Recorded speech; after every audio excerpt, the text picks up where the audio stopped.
Stħarriġ tal-Malta Today wera żieda fil-fiduċja fil-Prim Ministru mexxej tal-Partit Laburista Roberta Bela, b'distak fuq il-kap tal-Oppożizzjoni u kap tal-Partit Nazzjonalista Bernard Grech ta' 16%. Imbagħad l-istħarriġ jgħid li l-Partit Nazzjonalista u ftit inqas minn 12,000 vot fuq il-Partit Laburista. Dan hekk juri kif 48% tal-elettorat jafda lill-Partit Nazzjonalista, filwaqt li kważi 44% jivvota lill-Partit Laburista. Bekk id-distak bejn iż-żewġ partiti politiċi ewlenin huwa ta' madwar 4%.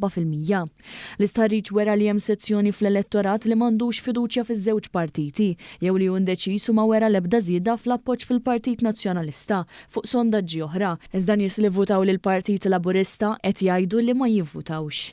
Dan l-istħarriġ sar fil-ġimgħa li fih il-Partit Laburista kellu l-elezzjonijiet tal-karigi tal-amministrazzjoni l-ġdida.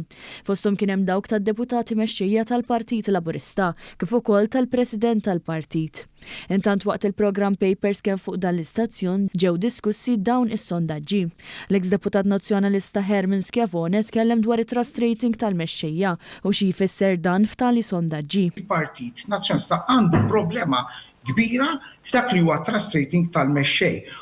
U kif rajna fl-aħħar 35 sena, mill-1987 law, meta kellna allura il-riforma kostituzzjonali fejn il-partit li jġib liżjed ammont ta' voti, l-ikbar ammont ta' voti jirbaħ il-gvern, hawnhekk rajna elezzjonijiet presidenzjali kull darba illi saret elezzjoni.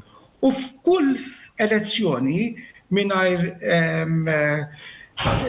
dubju il-partit illi kellu l-mexxej bl-aqwa trust rating rebaħ dik l-elezzjoni. Minħat jew il-kap eżekuttiv tal-Partit Laburista Leonid Mackay taħarsa lejn fejn irid jimxi l-Partit Laburista fil-waqt li jaqra l-messaġġi tal-elettorat.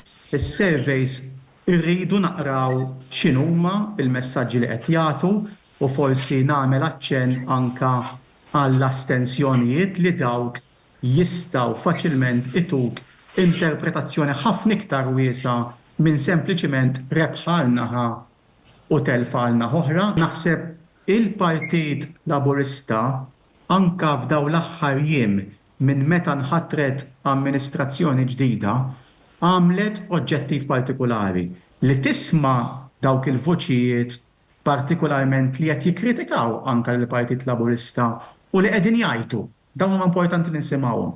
Imma wkoll li nisimgħu dawk il-voċijiet jiena sejjaħtilhom silenzjużi.